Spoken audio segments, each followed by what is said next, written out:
Alright, I am back. What was I doing? Turning in.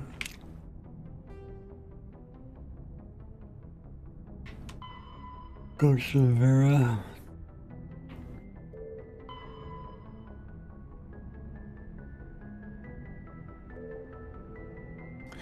Let's go to Nevera.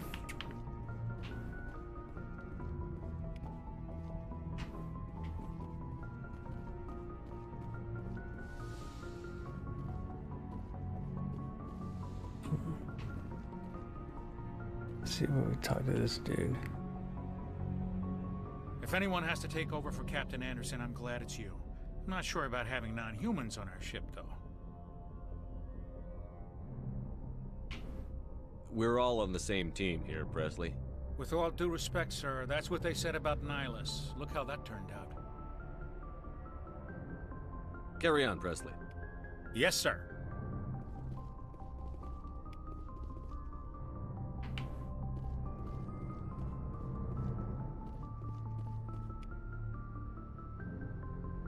These are all codex entries.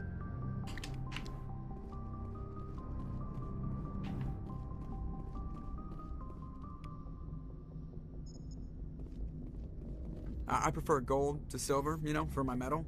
I figured you'd recommend me for one since I, pulled your boots out of the fire. If we present you with a medal, you'll end up sitting on stage listening to politicians make speeches for a couple of hours. Fun.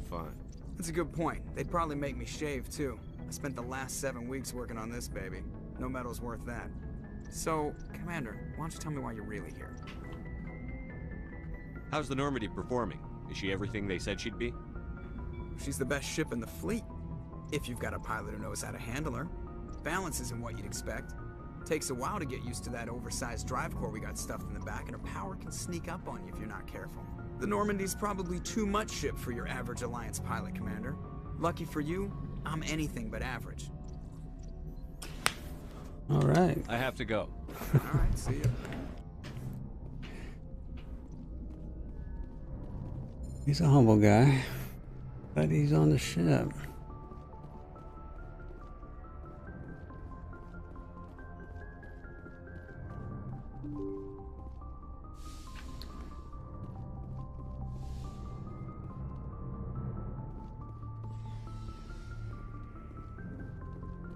Let's see, get to know the crew.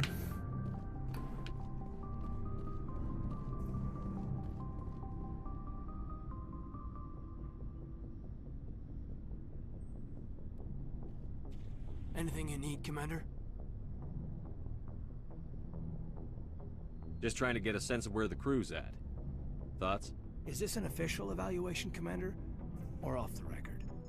Alenko, when it's just you and me, you can consider it off the record. That's a generous attitude. Okay. I think there's something wrong with all this. This Saren is looking for records on some kind of galactic extinction, but we can't get backup from the Council? Sorry, Commander. There's writing on the wall here, but someone isn't reading it. We've got our orders. Belly aching won't change them. I hear you. It just seems like a group that's been around as long as the Council should see this coming. Sorry if I got too informal. Protocol wasn't a big focus back in Bot. Tell me about it. Biotic acclimation and temperance didn't last past the airlock. To the kids they hauled in, it was brain camp. Sorry, hauled in is unkind. We were encouraged to commit to an evaluation of our abilities so an understanding of biotics could be compiled. There are worse results of accidental exposure to element 0 in the womb. Beats the brain tumors some kids grew up with. Seems like you beat the odds. How many didn't make it? Out of 100, maybe 60 have no effect. 30 suffer adverse effects, little things like brain cancer. The other 10 show enough ability to augment with implants. Not always permanent, though. Not like the cancer. Next thing you know, you're out on Jump Zero. And how's a kid supposed to deal with that? A station at the edge of human space. Jump Zero's a long way from home. What was it like? The grand gateway to humanity looks a lot better in the vids. But that's my own baggage, Commander. No bearing on this. It's a big galaxy, Lieutenant. Who knows what will come in handy? If you say so, sir. Besides, I've got my past squared away. Wonderful. I'm starting to regret this.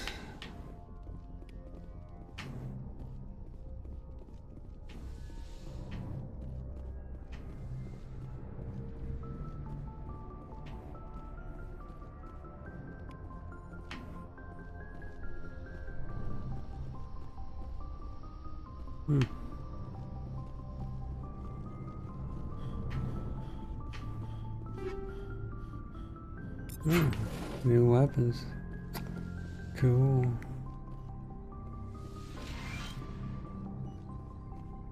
Hello, Doc. Yes, Commander? Is there something you need? How well do you know the Lieutenant? I'd never worked with him before this mission. But he has an impressive service record. Over a dozen special commendations. Tends to keep to himself, though. Maybe because of the headaches. It's not easy being an L2.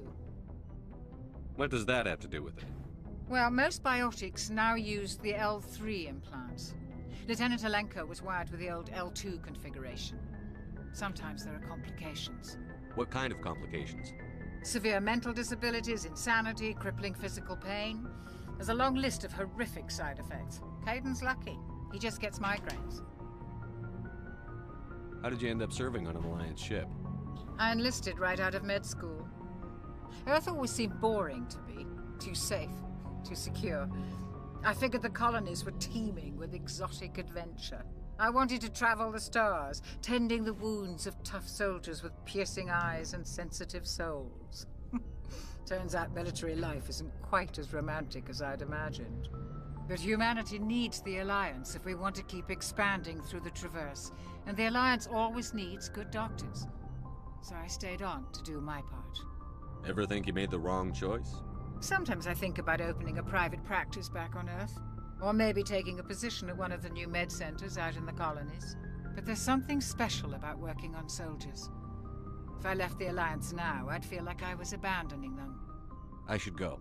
Goodbye, Commander. Wow. At least it's starting to pay off, huh? Commander, are you coming to check up on me? Yes, I am, actually. You look much better. How are you feeling? Dr. Chakwas assures me I am going to be fine. I was impressed with her knowledge of Asari physiology. You're in good hands. Dr. Chakwas knows what she's doing.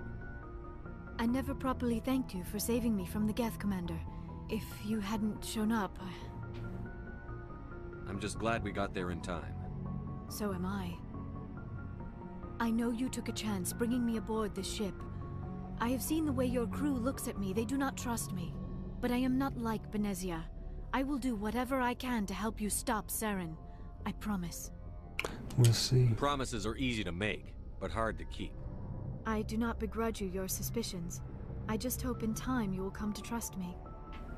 Tell me about yourself, Liara. Me? I am afraid I am not very interesting, Commander. I spend most of my time on remote digs, unearthing mundane items buried in long-forgotten Prothean ruins. Sounds dangerous. And lonely. Sometimes I would run afoul of indigenous life forms or stumble across a small band of mercenaries or privateers, but I was always careful. Until the Geth followed me to Artemis Tau, I never found myself in any situation my biotics could not handle. As for the solitude, well, that is one aspect that most appealed to me. Sometimes I just need to get away from other people. You don't like other people? I suppose it comes from being a matriarch's daughter. People expected me to follow in Benezia's footsteps. They wanted me to become a leader of our people. Matriarchs guide their followers into the future. They seek the truth of what is yet to come.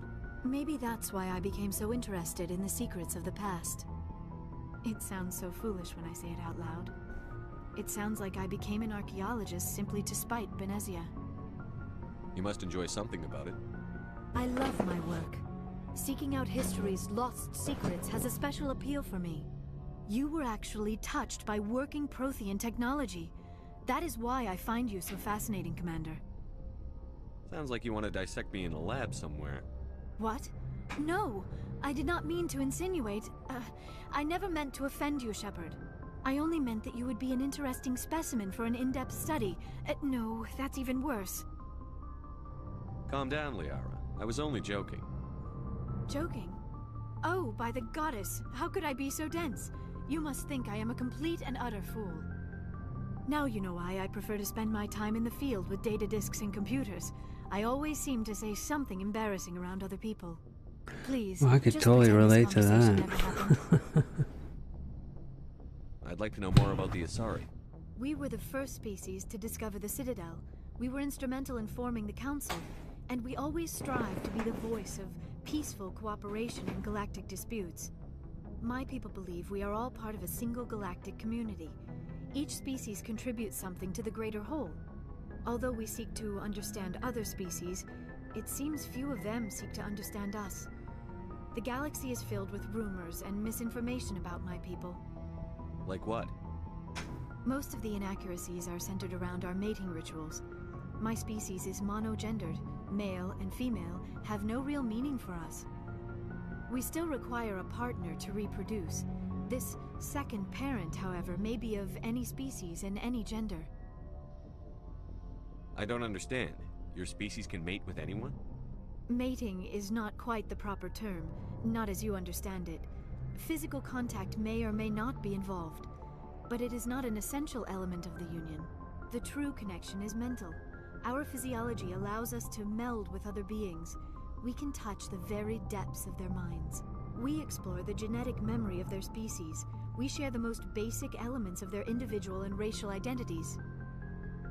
We then pass these traits on to our daughters. It is how we learn to grow as a species and how we develop a greater understanding of other races. What happens to your partner after the union? Every relationship is different. Some unions are a single encounter with both parents parting ways afterwards. Others can be more long-term. Sometimes an Asari and her partner will stay together for many decades. Do you know who Matriarch Benezia chose as her partner? She rarely spoke of her partner. Though I know my father, if you want to use that term, was another Asari. I thought you always needed another species to serve as one of the parents.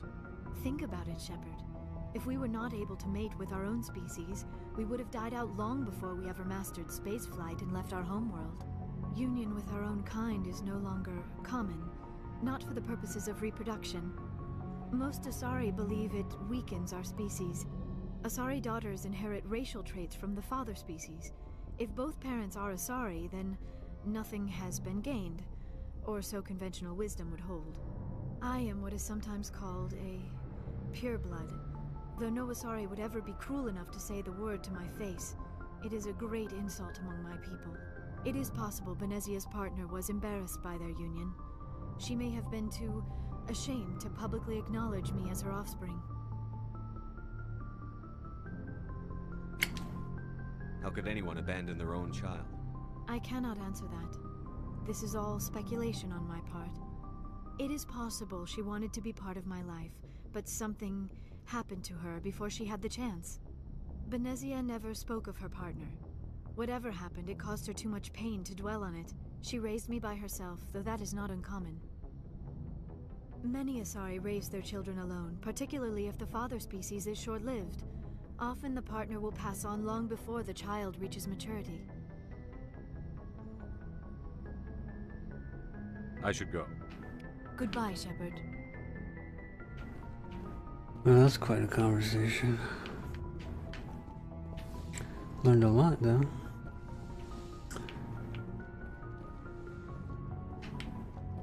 Alright, who else? There's Rex. Gareth, was it? And, okay, what's her name? And other name, her.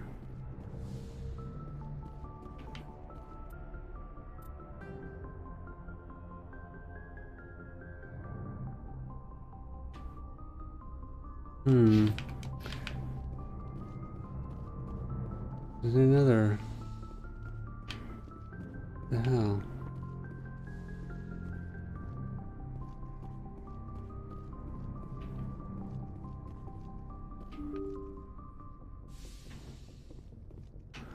I know there's another section I missed.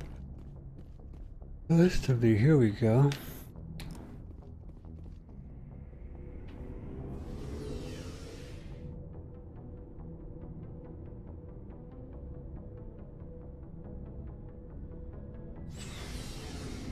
Okay. Hey, Commander. Looking for some extra supplies before you head out? Yes. What have you got? Whatever you want. Armor, weapons, Well, as long as you don't mind paying for it. Why should I pay My you? stuff... Hell, the licenses alone have set me back more Let's than see what you've got. You bet, Commander. I'm not in the mood for a chit chat, buddy. 35k, wow. What's this? Kessler is a standard issue sidearm. Okay, now.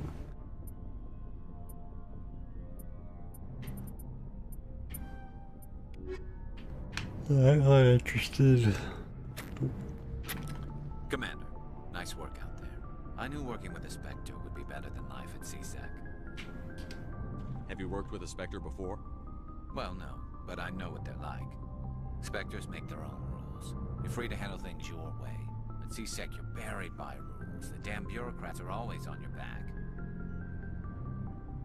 Being a Spectre does have its advantages. Exactly my point. If I'm trying to take down a suspect, it shouldn't matter how I do it, as long as I do it.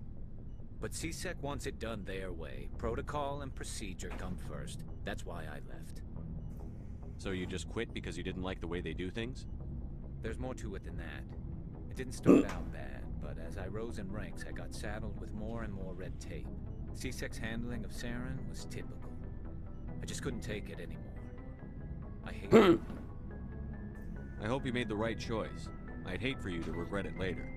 Well, that's sort of why I teamed up with you. It's a chance for me to get off the Citadel, see how things are done outside CSEC. Either way, I plan to make the most of this. And without CSEC headquarters looking over my shoulder, well, maybe I can get the job done my way for a change. As long as you do your job well, you're free to go about your business as you see fit. Thank you, Commander. Cool. Commander, you have a minute to talk? Of course. I keep an open door policy. If you have any concerns, lay them on me. All right. I know things are different aboard the Normandy, but I'm concerned about the aliens, Vicarian and Rex. With all due respect, Commander, should they have full access to the ship? Don't mince words, Chief. What's your concern? This is the most advanced ship in the Alliance Navy.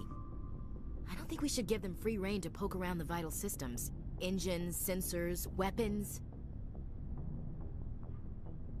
You don't trust the Alliance's allies? I'm not sure I'd call the Council races allies. We, humanity, I mean, have to learn to rely on ourselves.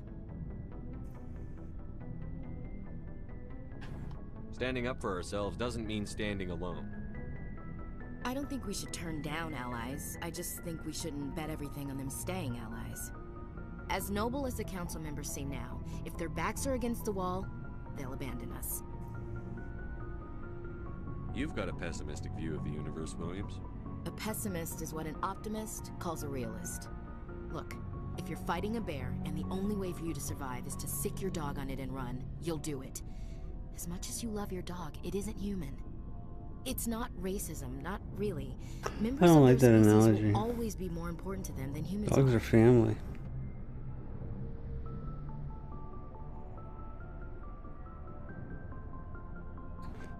It's not racism, not really. Members of the species will always be more important to them than humans are. These seem like deeply held beliefs, Williams. What made you think this way? My family's defended the Alliance since it was founded. My father, grandfather, great-grandmother, they all picked up a rifle and swore the oath of service. I guess we just tend to think of Earth's interests as our own. Just shut up. It doesn't sound like you've worked with aliens before. No, sir. Mainly I've been groundside, part of the surface garrison forces. I did get a rotation on a space station for training. Every Marine a rifleman, every rifleman ZG certified. That's odd. Your record is spotless and your technical scores are exemplary. You should be serving with the fleet. Anyway, that's why I haven't served with many aliens, Commander. All right. I can see where your concerns are coming from, Williams. But this is a multilateral mission. You're going to have to work with aliens, like it or not. It won't be a problem, Commander. You say jump, I say how high. You tell me to kiss a Turian, I'll ask which cheek. I'm glad there won't be a problem. Anything else you need, Commander? What's your opinion on the last mission? Not sure I buy Dr. Tassoni's story about her and her mom not talking. They're family, right?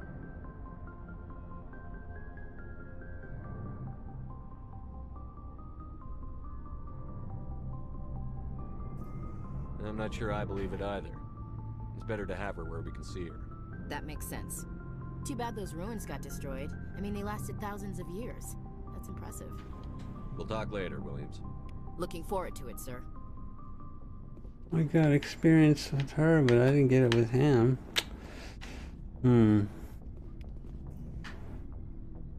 Commander, how are you? Why did you want to be a CSEC officer in the first place? That's a good question. There were several reasons, I guess. Like what? Probably the same as most officers. I wanted to fight injustice, wanted to help people. I guess my father had something to do with it too. He was CSEC, one of the best. I grew up hearing about his accomplishments or seeing his picture on the vids after a big arrest. He's taking my resignation pretty hard. He's not impressed that you're going after Saren? My father's a CSEC man to the bone. Do things right or don't do them at all, he says. He thinks I'm being too rash, too impatient. He's worried I'll become just like Saren. He actually talked me out of becoming a Spectre when I was younger, for the same reasons. You were asked to be a Spectre? Well, I was targeted as a possible Spectre candidate. Me and about 1,000 other Turian military recruits. I could have received special training, but my father didn't like it. He despises the Spectres. He hates the idea of someone having unlimited power with no accountability. He wouldn't like you, Commander. No offense. I suppose I can understand his concern. You can. But Saren's not going to play by our rules, CSEC's rules. If you want to nail Saren, you need to send someone who isn't restricted by policies and procedures. You're a quick learner, Garrus. We'll beat him at his own game. It's the only way to stop someone like him. I'm right behind you, Commander. Alright, there's my XP.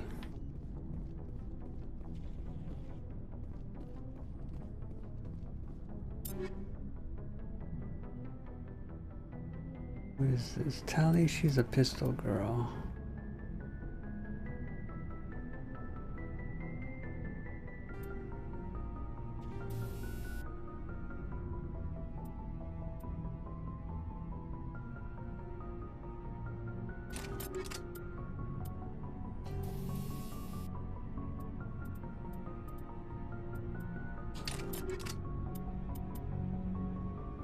Let's see.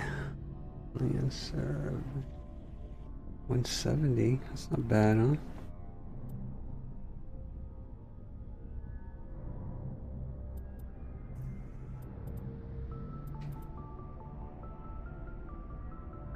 I'll give her that.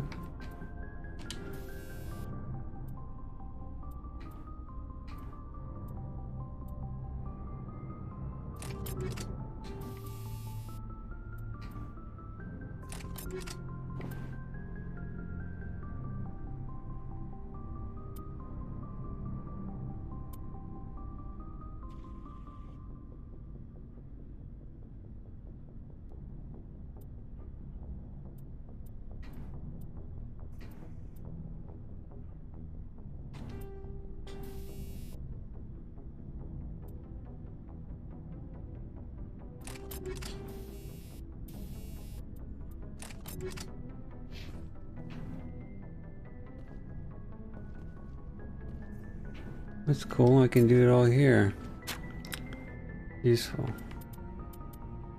He's a shotgun dude. Give him one.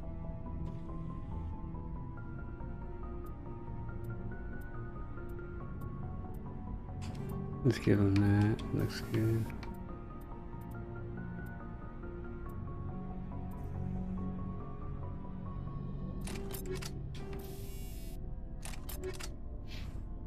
Alright, let's talk to Rex. Shepard, what can I do for you? I found this armor. Does it belong to you? Let me see. Damn. This is it. Hard to believe my ancestors wore this piece of crap. But at least it's back where it belongs. Thanks, Shepard. I might be starting to like you after all. You getting soft on me, Rex? Just because I like you doesn't mean I wouldn't kill you. Shepard, what can I do for you? So long, Rex. Shepard. Damn it, come on. Shepard, what can I do for you? What's your story, Rex? There's no story. Go ask the Quarian if you want stories. You Krogan live for centuries. Don't tell me you haven't had a few interesting adventures. Well, there was this one time the Turians almost wiped out our entire race. That was fun. They tried the same with us, but we fought them off. It's not the same. It seems pretty much the same to me. So your people were infected with a genetic mutation? An infection that makes only a few in 1,000 children survive birth? And I suppose it's destroying your entire species? I suppose it isn't all the same. I don't expect you to understand, but don't compare humanity's fate with the Krogan. I was just making conversation. I wasn't trying to upset you. Your ignorance doesn't upset me, Shepard. As for the Krogan, I gave up on them long ago. The genophage infected us, but it's not what's killing us.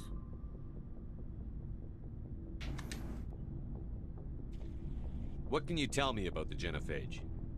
Ask the Solarians if you want details. They made it. All I know, it makes breeding nearly impossible. Thousands die in stillbirth, and most never get that far. Every Krogan is infected, every one. And no one's rushing to find a cure. Why don't the Krogan try to find a cure? When was the last time you saw a Krogan scientist? You ask a Krogan, would he rather find a cure for the genophage or fight for credits? He'll choose fighting every time. It's just who we are, Shepard. I can't change that. Nobody can. Are your people really dying? We're sure not getting any stronger. We're too spread out. None of us are interested in staying in our own system.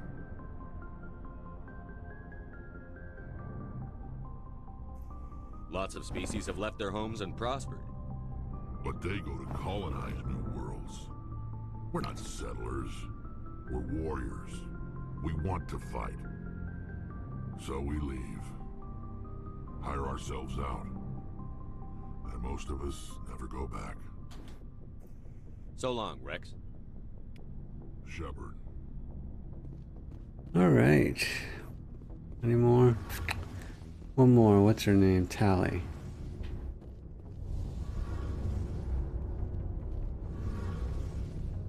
Hey, Commander, you know that Quarian Tally?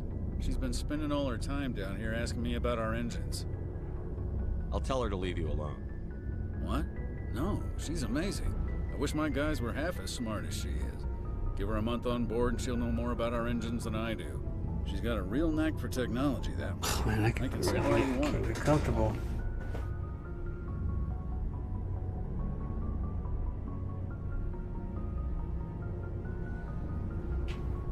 I figured she'd be a real asset to the team. You got an eye for talent, Commander.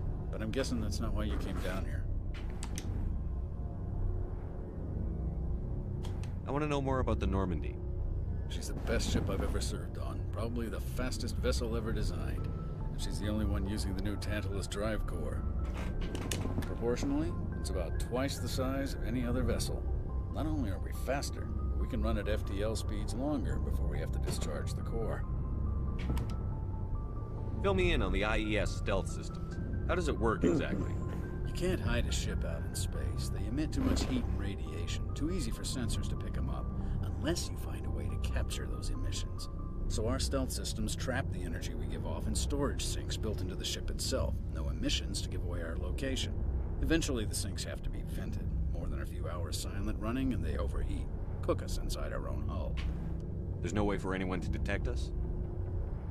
A visual scan can still pick us up. Anyone looking out a window can see us plain as day. But you have to be pretty close to get an actual visual out in space. Most vessels rely on scanners. As long as the stealth systems are engaged, they can't see us. Not unless we accelerate to FTL speeds. Why doesn't it work with faster-than-light travel? Cranking up to FTL blue shifts our emissions, pushes them into frequencies too high to capture in the sinks. As soon as we make the jump, it's like setting off a flare. Sensors can pick up our location whenever we enter or exit FTL flight, but for short-range missions, our stealth systems are amazing, and we've got the only one. Carry on, It's like I'm at the end. Aye, Oh my aye. god. Can't get freaking relaxed. Alright, Tally. Your ship's amazing, Shepard. I've never seen a drive core like this before. I can't believe you were able to fit it into a ship this small. Well, thank you. I'm starting to understand why you humans have been so successful. I had no idea Alliance vessels were so advanced. The Normandy's a prototype. Cutting-edge technology. A month ago, I was patching a makeshift fuel line into a converted tug ship in the flotilla. Now, I'm sitting on board one of the most advanced vessels in Citadel space. I have to thank you again for bringing me along. Traveling on a vessel like this is a dream come true for me. Aren't humans new to this space station, Citadel? I figure other races have more advanced ships. I had no idea you found ship technology so interesting. It comes with being a Quarian. The migrant fleet is the key to the survival of my people. I Ships are our detect most valuable resource. implicit bias in the writing. But we don't have anything like this. We make do with cast-offs and second-hand equipment. We just try to keep them running for as long as we can. Some of the fleet's larger vessels date all the way back to our original flight from the Geth. I can't believe your fleet's still using ships that are 3 centuries old. They're constantly being repaired, modified, and refitted. They aren't pretty, but they work. Mostly. We've tried to make ourselves as independent as possible on the flotilla, grow our own food, mine, and process our own fuel. But some things we just can't make on our own. A patch to maintain the hull integrity requires raw materials we just don't have. That's why our pilgrimages are so important. Oh yeah, her species travels. Tell me about your people. Our lives aren't easy. Resources are scarce, and we are constantly on the move. Everything we do must in some way contribute to the continuation of the migrant fleet. That would There are explain. 17 million Quarians in the flotilla, and each of us relies on the others for survival. The bonds among my people are strong. Unfortunately, we have had to surrender many of the freedoms and civil liberties other species take for granted. Like what? What kind of freedoms? Well, it's illegal for parents to have more than one child. If our population grows too much, it would strain our resources to their breaking point. Of course, we also can't allow our numbers to become too few. If our population is in decline, the rule against single births is temporarily repealed. In extreme cases of population decline, incentives are even offered to encourage multiple births, though the Conclave hasn't had to take such measures in nearly a century. Conclave, huh? That's your government. The Conclave is our civilian branch of government. Each ship can elect a representative to serve on the Conclave and make decisions that affect the fleet as a whole. On matters that affect an individual ship, however, the captain has the final say. It's a tradition that dates back to the early days, when the fleet was governed by martial law. Fortunately, most captains nowadays are smart enough to have an elected council from their crew to give them advice and guidance. So the ultimate power rests with elected officials. In practice, the Conclave and the respective council for each ship tend to set the rules that govern our daily lives. But in theory, we are still under military jurisdiction. The 5 top-ranking military officials in the fleet serve on the Admiralty Board. These 5 have the power to overrule any decision by the Conclave in case of emergency. To do so requires unanimous agreement among the Admiralty, and they can only do this once. After that, the entire board must resign their posts. It's a safeguard that served us well. In nearly 3 centuries, the That's a good Admiralty idea. Board has only overruled the Conclave 4 times. It prevents it from being abused. Fascinating. I want to know more about the Geth. I doubt I can tell you anything you don't already know. It's been almost 3 centuries since they drove my people into exile. All I know is the story of their origins. What they were when we created them, and how they turned on us. Interesting. The Geth were originally created to serve as an automated manual labor force. Initially, their intelligence was as limited as any VI. Over time, we made small modifications to their programming to allow them to perform more varied and complex tasks, bringing them closer and closer to true AI status. How come the council didn't step in and stop you? This wasn't true AI research. We may have been skirting the bounds of the law, but we never did anything that was actually illegal. The changes were so insignificant, so gradual, that we were able to control them. Or so we thought. But one thing we underestimated was the power of the neural network. A million Geth thinking simultaneously created an inherently unstable matrix. So, the Geth share brain power? Many of the Geth's logic systems were God, if you won't shut up. with other nearby Geth. Basically, the more of them you have in a group, the smarter they are. Yeah, I'm ready to log. So there's some sort of group I can't get comfortable. I'm No, tired. nothing like that. They cannot share I've been sitting in this sensory chair too data or long. I information. need to lie Their down. programming cannot handle that much simultaneous input. Each Geth maintains an individual awareness and identity. The neural network only operates on a process-based level. It's basically the synthetic equivalent of a subconscious. But You don't know when that. they're in close proximity, You they don't can have a friggin' coordinate synthetic low-level mind. functional processes, freeing up more capacity for original or independent thought. That doesn't make any sense. I'm probably oversimplifying. The Geth are incredibly advanced and complex creations. All you need to know is that they get smarter when they gather in large numbers. As we built more and more Geth, That's their quite the effective opposite with intelligence humans. became more sophisticated, more abstract. One day, a Geth began to ask its Quarian overseer questions about the nature of its existence. Am I alive? Why am I here? What is my purpose? Oh no. As you can imagine, this caused a near panic among my people. What did you do? It was inevitable the newly sentient Geth would rebel against their situation. We knew they would rise up against us, so we acted first. A general order went out across all Quarian-controlled systems to permanently deactivate all Geth. The Geth responded to this order violently. You can't blame them for fighting for their survival.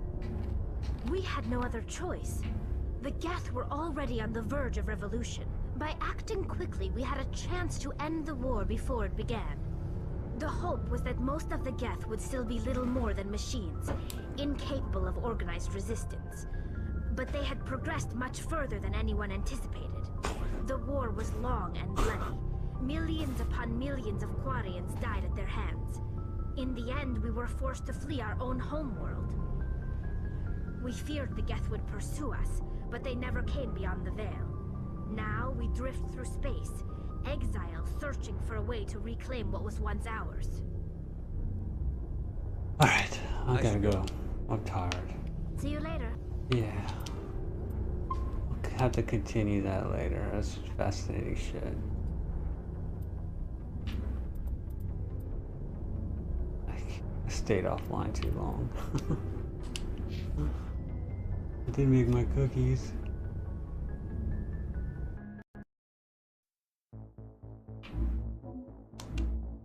Alright. Be on later tonight. Maybe. I don't know. We'll see. Alright, later.